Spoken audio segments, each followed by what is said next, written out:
श्रीमद भागवत महापुराणम स्कंद चौथा अध्याय 29वा पुरंजन व्याख्याने तात्पर्य। प्राचीन बही म्हणाला, भगवान आपल्या म्हणण्याचे तात्पर्य पूर्वीपणे मला समजले नाही। विवेकी पुरुषच याचे तात्पर्य समजू शकतात। कर्माने मोहित झालेले आम्ही नाही। श्री नारद म्हणतात, पुरंजन नगर निर्माण करणारा जीव आहे, जो आपल्यासाठी 1 2 3 4 किंवा अनेक पायाचे किंवा बिनपायाचे शरीररूप नगर तयार करतो। अविज्ञात नावाने ओळखला जाणारा त्या जीवाचा जो सखा तो ईश्वर आहे। कारण कोणत्याही प्रकारचे नाव, गुण किंवा कर्मांनी जीवांना त्याचा पत्ता लागत नाही। जीवाने जेव्हा सुख दुःख रूपी सर्व विषय भोगण्याची इच्छा केली, तेव्हा त्याने दुसऱ्या कोणत्याही शरीरापेक्षा 9 दारे, 2 हात आणि 2 पाय मानवदेहाला पसंत केला। बुद्धीलाच तू पुरंजनी नावाची स्त्री समज। हिच्यामुळेच देह आणि इंद्रिये यांच्यामध्ये मी माझेपणाचा भाव निर्माण होतो आणि पुरुष हिच्या आश्रयाने या शरीरात इंद्रियाच्या द्वारे विषय उपभोगतो, ज्याच्यामुळे सर्व प्रकारचे ज्ञान आणि कर्म होतात। ती 10 इंद्रिये याचे मित्र होत। इंद्रियाची वृत्ती तिच्या सखी होत। प्राण, अपान, व्यान, उदान, समान या 5 वृत्तीचा प्राणवायू हाच नगराचे रक्षण करणारा 5 फण्या असलेला सर्प होय। दोन्ही प्रकारच्या इंद्रियाचे नायक मन यालाच 11वा महाबलवान योद्धा समजावे। शब्दादी 5 विषयच पंचाल देश आहे, ज्यामध्ये ते 9 दारे असलेले नगर वसलेले आहे। त्या नगरात एकेका स्थलावर 2 दारे सांगितले होती, ती म्हणजे 2 डोळे, 2 नाकाची छिद्रे आणि 2 कर्णछिद्रे होत। त्याच्या जोडीने मुख, विंग आणि गुदा हे 3 आणखी त्यात मिळून 9 दारे होतात। याच्या दारेच जो जीव इंद्रियासह बाह्य विषयाकडे जातो। यापैकी जे 2 डोळे, 2 नाकाची छिद्रे आणि 1 मुख ही 5 पूर्वेकडील दारे होत। उजव्या कानाला दक्षिणेकडील आणि डाव्या कानाला उत्तरेकडील दार समजावे। गुदा आणि लिंग ही खालच्या बाजूने 2 छिद्रे पश्चिमेकडील द्वारे होत। खोगता आणि मुखी नावाची एका ठिकाणी जी 2 दारे सांगितली होती ते डोळे होत। तसेच रूप म्हणजे विभाजित नावाचा देश आहे, ज्याचा जीव व दारामार्फत डोळ्यांच्या साहाय्याने अनुभव घेतो। डोळ्यांना सुरुवातीला धूमान नावाचा मित्र म्हटले आहे। नाकाचे दोन्ही छिद्रे नलिनी व नालिनी नावाचे दारे होत आणि नाकाचा विषय गंध हा सौरभ देश होय। तसेच घानेंद्रिय म्हणजेच अवधूत नावाचा मित्र होय। मुख म्हणजेच मुख्य नावाचे दार होय। त्यात राहणारे वागींद्रिय विपन नावाचा मित्र होय आणि रसेंद्रिय रसबिंदू नावाचा मित्र आहे। वाणीचे कार्य आपण होय व वेगवेगळ्या प्रकारचे अन्न बहुधन आहे। तसेच उजवा कान पितृहू आणि डावा कान दवहू म्हणविला जातो। कर्मकांडरूप प्रवृत्ती मार्गाने शास्त्र आणि उपासना कांडरूप निवृत्ती मार्गाचे शास्त्र म्हणजेच अनुक्रमे दक्षिण आणि उत्तर पांचाल देश आहे। ही शास्त्रे श्रवणेंद्रिय रूप श्रुतधाराच्या साहाय्याने ऐकून जीव अनुक्रमे पितृवान आणि देववान मार्गाने जातो। लिंग हे आसुरी नावाचे पश्चिमेकडील दार आहे। श्रीसंग हा ग्रामक नावाचा देश आहे आणि मध्ये राहणारे उपस्थेंद्रिय दुर्मद नावाचा मित्र आहे। उदा हे निऋतुवृत्ती नावाचे पश्चिमेकडे दार होय. नरक वैश्व नावाचा देश आहे आणि गुदामध्ये स्थित वायू इंद्रिय लुब्धक नावाचा मित्र आहे. याखेरीज 2 पुरुष आंधळे असल्याचे सांगितले होते. त्याचे सुद्धा रहस्य एक, जे म्हणजे हात आणि पाय होता. यांच्यात साह्याने जीव अनुक्रमे सर्व कामे करतो आणि इकडे तिकडे जातो. इतर अंतःपुर आहे. त्यात राहणारे मन हे विष्णूची नावाचा प्रधान सेवक आहे. मनाच्या सत्वादी गुणामुळेच मनाला प्रसन्नता, हर्ष किंवा मोह होतो. बुद्धी ज्या ज्या प्रकारे स्वप्नावस्थेत विकाराला प्राप्त होते आणि जागृत अवस्थेत इंद्रियादिकांना विकृत करते, तिच्या गुणांनी लिप्त होऊन आत्मा जीव सुद्धा त्या त्या रूपात त्या वृत्तीचे अनुकरण करण्यास भाग पाडला जातो. वास्तविक तो त्याचा निर्विकार साक्षीदार आहे. शरीररथ आहे. ज्ञानेंद्रियरूपी 5 घोडे त्याला जुंपलेले आहेत. सवस्वर रूप कालाप्रमाणे न थांबणारा त्याचा वेग आहे असे दिसते, मात्र त्याची गती दिसत नाही. पुण्य आणि पाप ही 2 प्रकारची कर्मे त्यांची चाके आहेत. 3 गुण ध्वजा होत आणि 5 प्राण लगाम आहेत. मन लगाम आहे. बुद्धी सारथी आहे. हृदय बसवण्याचे ठिकाण आहे. सुखदुःखादी द्वंद्वे जोखड आहेत. इंद्रियाचे 5 विषय त्यात ठेवलेली आयुधे आहेत आणि त्वचा इंद्रियादी धातू त्याचे आवरण आहे. 5 कर्मेंद्रिय त्यांच्या 5 प्रकारची गती आहेत.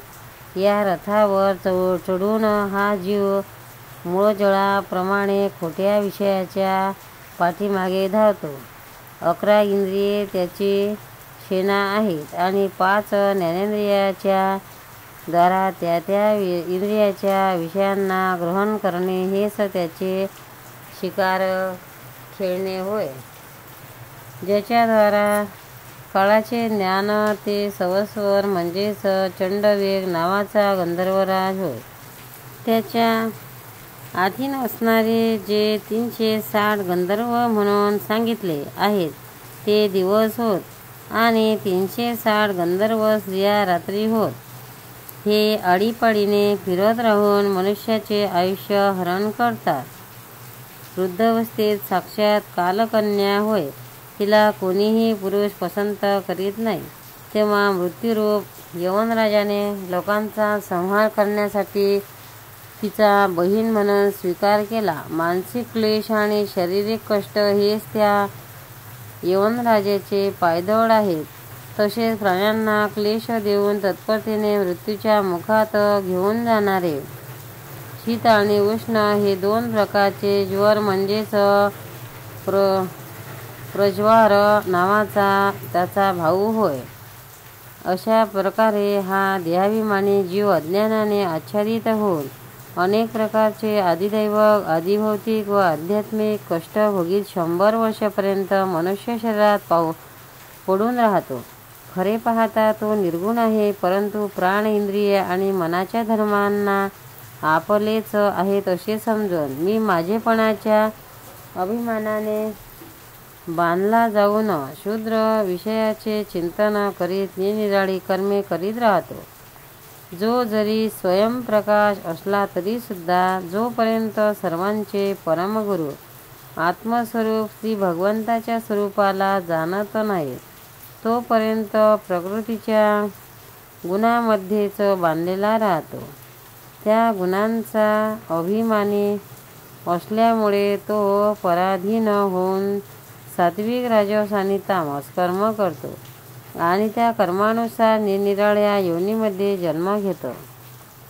तो कधी सात्विक कर्माच्या योगाने प्रकाशमान अशा स्वर्गलोकी जातो, कधी राजस कर्मामुळे सुखमय रजोगुणी लोकात राहतो. तेथे त्याला विविध कर्माचे उलेश भोगावे लागतात. कधी तमोगुणी कर्माच्या द्वारा शोकमय तामसी योनीमध्ये जन्म घेतो. अशा प्रकारे आपली कर्म आणि गुणांच्या अनुसार दैवयोगी मनुष्य योनी किंवा पशु पक्षी योनीत जन्म घेऊन तो अज्ञानांध जीव कधी पुरुष कधी स्त्री तर कधी नपुंसक होतो. भुकेने व्याकुळ झालेला बिचारा कुत्रा दारोदार फटकत आपल्या प्रारब्धानुसार कोठे काठीचा मार खातो तर कोठे अन्न खातो. त्याप्रमाणे हा जीव चित्तामध्ये अनेक प्रकारच्या वासना घेऊन उच्च नीच मार्गाने वर खाली किंवा मध्यम लोकात भटकत आपल्या कर्मानुसार सुखदुःखे भोगीत राहतो.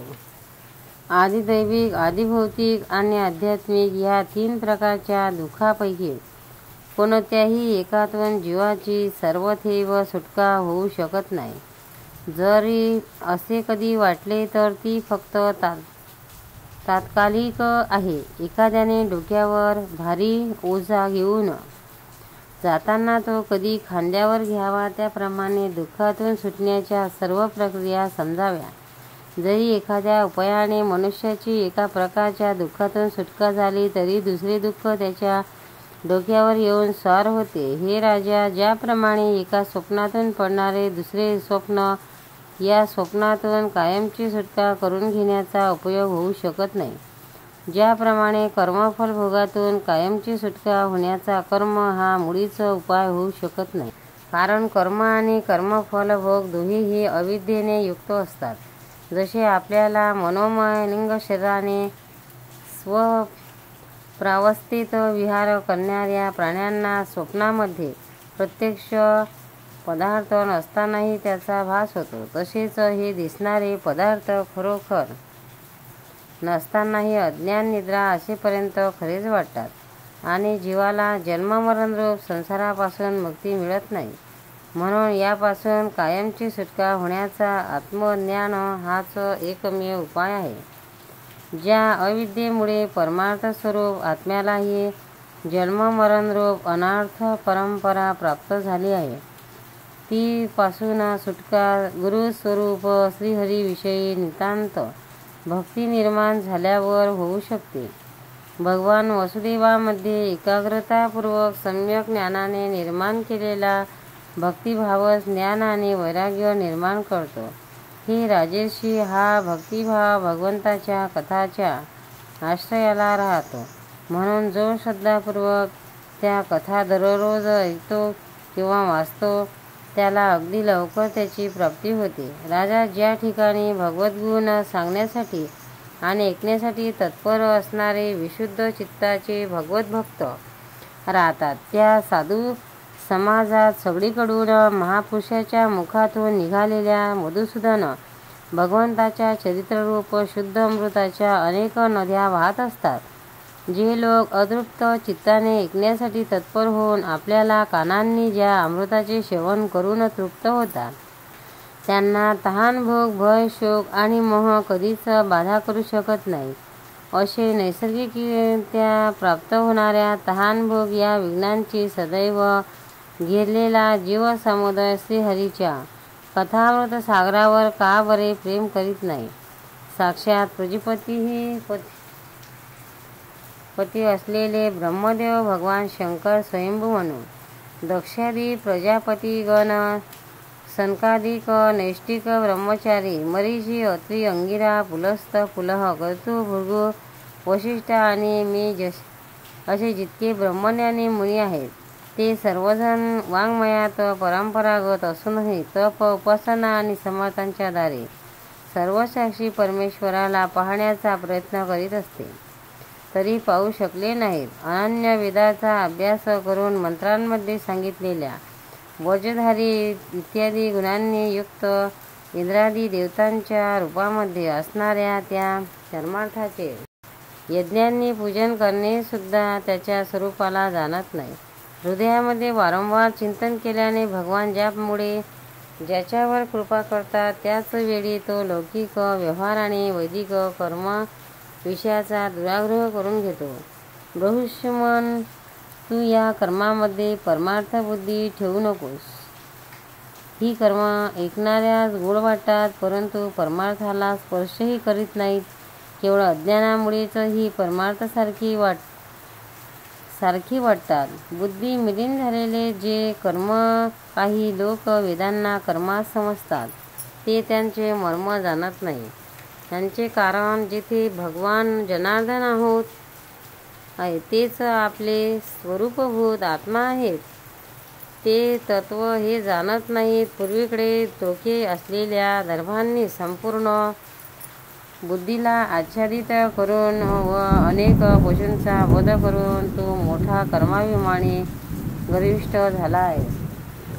परंतु वास्तविक तुला कर्म किंवा उपासना यापैकी कशाचेही रहस्य माहीत नाही. त्यामुळे श्रीहरींना प्रसन्न केले जाऊ शकते तेच वास्तविक कर्म आणि जिच्यामुळे भगवंतामध्ये चित्त स्थिर होते तीच उपासना आहे. श्रीहरी सर्व देह धारण करणाऱ्याचे आत्मा नियमन करणारे आहेत, स्वतंत्रपणे कारण आहेत. म्हणून त्यांचे चरणच मनुष्याचे एकमेव आश्रयस्थान आहेत आणि त्यापासूनच संसारातील सर्वांचे कल्याण होऊ शकते. त्याच्यापासूनच कोणाला जराही भीती वाटत नाही. तोच त्याच्या प्रियतम आत्मा होय. हे जो पुरुष जाणतो तोच ज्ञानी होय आणि जो ज्ञानी आहे तोच गुरु व तोच साक्षात श्री हरी होय. श्री नारद म्हणतात, पुरुष श्रेष्ठ, आतापर्यंत जे काही सांगितले त्यातून तुझ्या प्रश्नाचे उत्तर दिले गेले. आता मी एक तुला चांगल्या प्रकारे निश्चित केलेले गुप्त साधन सांगतो.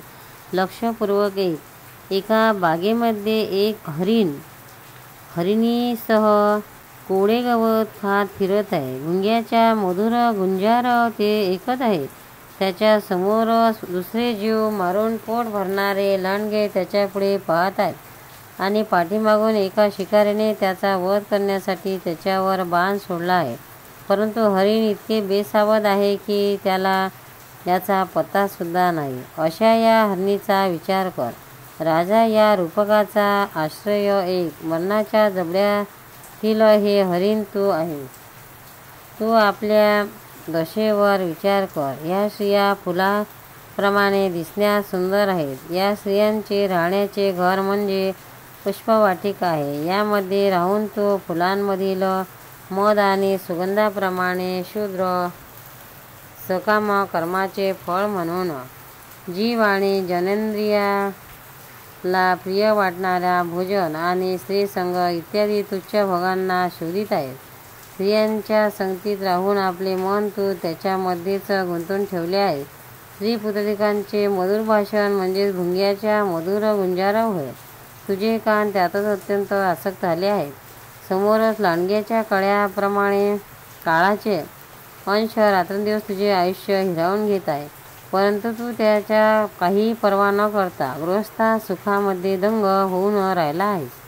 तुझ्या मागे गुपचूपपणे आलेला शिकारी काळ आपल्या लपविलेल्या बाणाने तुझे हृदय लांबूनच घायाळ करू पाहतो आहे. अशा प्रकारे स्वतःला हरणीच्या स्थितीत आहोत असे समजून तू आपले चित्त हृदयात स्थिर कर आणि नदीप्रमाणे प्रवाहित होणाऱ्या श्रवणेंद्रियाच्या बाह्य वृत्तीला चित्तामध्ये स्थापन कर. अंतर्मुख हो. जेथे कामी पुरुषांची चर्चा चालू असते तो गृहस्थाश्रम सोडून परमहंसाचा आश्रय करणाऱ्या श्रीहरींना प्रसन्न कर आणि हळूहळू सर्व विषयापासून परावृत्त हो. प्राचीन भाऊ म्हणाला, भगवान, आपण कृपा करून मला जो उपदेश केला तो मी ऐकला व विशेष रूपाने त्याच्यावर विचारसुद्धा केला. मला कर्माचा उपदेश करणाऱ्या या आचार्यांना निश्चितच याचे ज्ञान नाही तर त्याची मला त्यांचा उपदेश का बरे केला नसता. हे देवर्षी, आत्मतत्वाविषयी माझ्या आचार्यांनी माझ्या मनात जो संशय निर्माण केला होता त्याचे आपण पूर्णपणे निराकरण केले. या विषयात इंद्रियाची गती नसल्यामुळे मंत्रदृष्ट्या ऋषींनासुद्धा मोह होतो. वेदव्यक्त्याचे म्हणणे ठिकठिकाणी ऐकावत आहे की पुरुष हा लोकात ज्याच्या द्वारे कर्म करतो ते स्थूल शरीर इतकेच सोडून कर्मानेच बनवलेल्या दुसऱ्या देहाने परलोकात त्याचे फळ भोगतो. पण जी कर्मे येथे केली जातात ती तर दुसऱ्याच्या क्षणी अदृश्य होतात. तीच फळ देण्यासाठी परलोकात जाऊ शकत नाही. नारद म्हणतात, मग मन प्रस्थान लिंग शरीराच्या साह्याने मनुष्य कर्म करतो. ते मरणानंतरही त्याच्याबरोबरच राहते. म्हणून ते परलोकात प्रत्यक्षपणे स्वतः त्याच्याद्वारा कर्माचे फळ भोगते. मनुष्य हा स्थूल शरीराचा स्वप्नात अभिमान सोडून देतो, परंतु त्याच्यासारख्या किंवा त्याच्यापेक्षा भिन्न प्रकारच्या पशुपक्षी इत्यादी शरीराने तो मनामध्ये संस्कार रूपाने असलेल्या कर्माचे फळ भोगीत असतो. या मनाच्या द्वारा जीव ज्या पुत्रादींना हे माझे आहेत आणि देहादिकांना हा मी आहे असे म्हणतो, तोच त्याच्यासाठी केलेल्या पापपुण्यादी कर्मांना स्वतःची कर्मे मानतो आणि त्याच्यामुळे त्याला पुन्हा जन्म द्यावा लागतो. ज्याप्रमाणे ज्ञानेंद्रिय आणि कर्मेंद्रिय यांच्या कर्तृत्वामुळे त्यांना प्रेरणा देणाऱ्या चित्ताचे अनुमान केले जाते, त्याचप्रमाणे चित्ताच्या वेगवेगळ्या प्रकारच्या वृत्तीमुळे पूर्वजन्मीच्या कर्माचे सुद्धा अनुमान करता येते. कधीकधी असे अनुभवास येते की ज्या वस्तूच्या या शरीराने कधीही अनुभव घेतला नाही, जी कधीही पाहिली नाही किंवा ऐकली नाही, ती जशी असते तशीच तिचा स्वप्नात अनुभव घेतला जातो. राजन, तू निश्चित असे समज की लिंगदेहाच्या अभिमानी जीवाला या वस्तूचा अनुभव पूर्वजन्मी आलेला आहे, कारण जी वस्तू अनुभवही नसेल तिची मनात वासना निर्माण होऊ शकत नाही. राजन, तुझे कल्याण असो. मनुष्याचे पूर्वीचे रूप आणि भावी शरीराधिकांविषयी मनच सांगू शकते आणि त्याचा पुनर्जन्म होणार नाही. त्याच्या विदेहमुक्तीविषयीही त्याचे मनच सांगते. कधीकधी स्वप्नामध्ये देश, काल किंवा क्रिया यासंबंधी अशा गोष्टी पाहिल्या जातात की ज्या पूर्वी कधी पाहिल्या किंवा ऐकल्या नव्हत्या. जसे पर्वताच्या शिखरावर समुद्र, दिवसा तारे किंवा आपले डोके छाटलेले पाहणे इत्यादी दिसणाऱ्या निद्रादोष हेच कारण मानले जाते. इंद्रियांनी अनुभव घेण्याजागे पदार्थात मनाच्या समोर वारंवार येतात आणि भोग संपल्यावर निश्चित होतात. त्यांच्या इंद्रियांना अनुभव येत नाही अशा कोणत्याही पदार्थ नाही, कारण सर्व जीवांना मन आहे.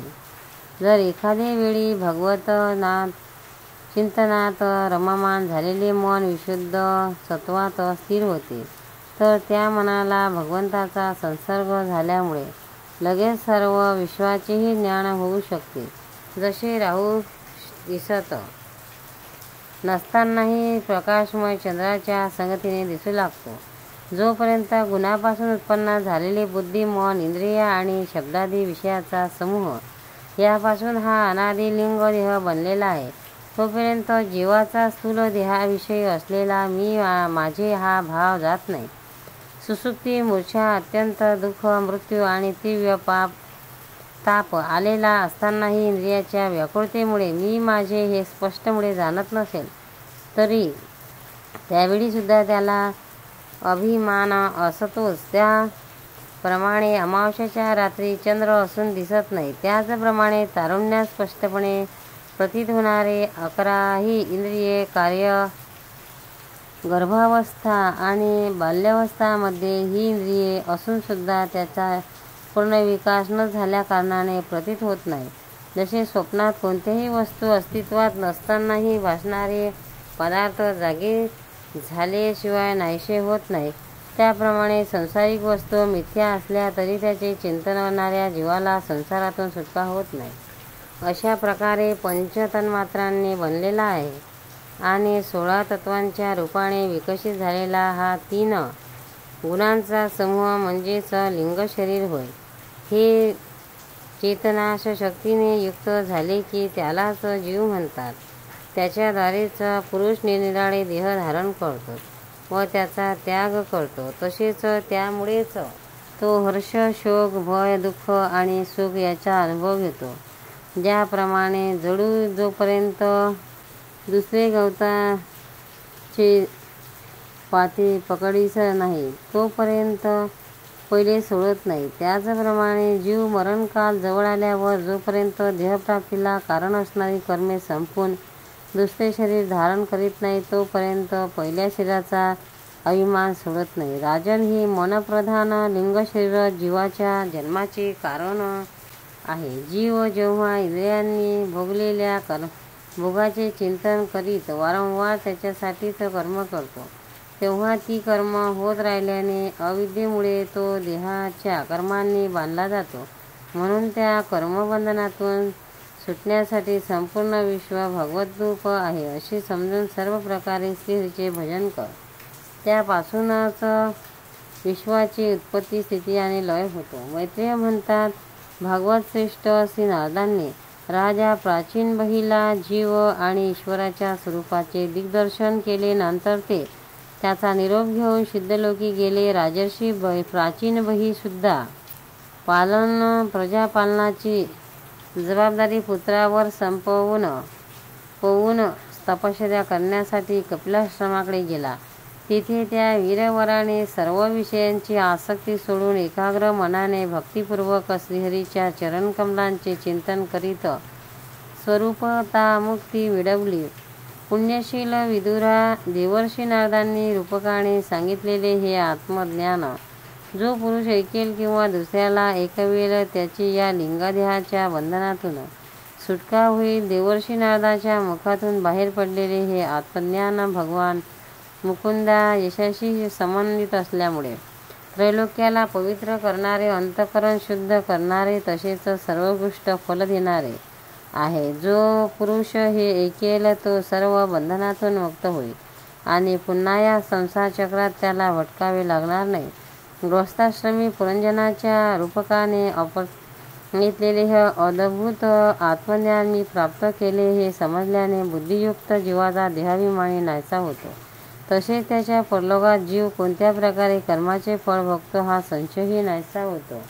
गोपाल कृष्ण भगवान की जय.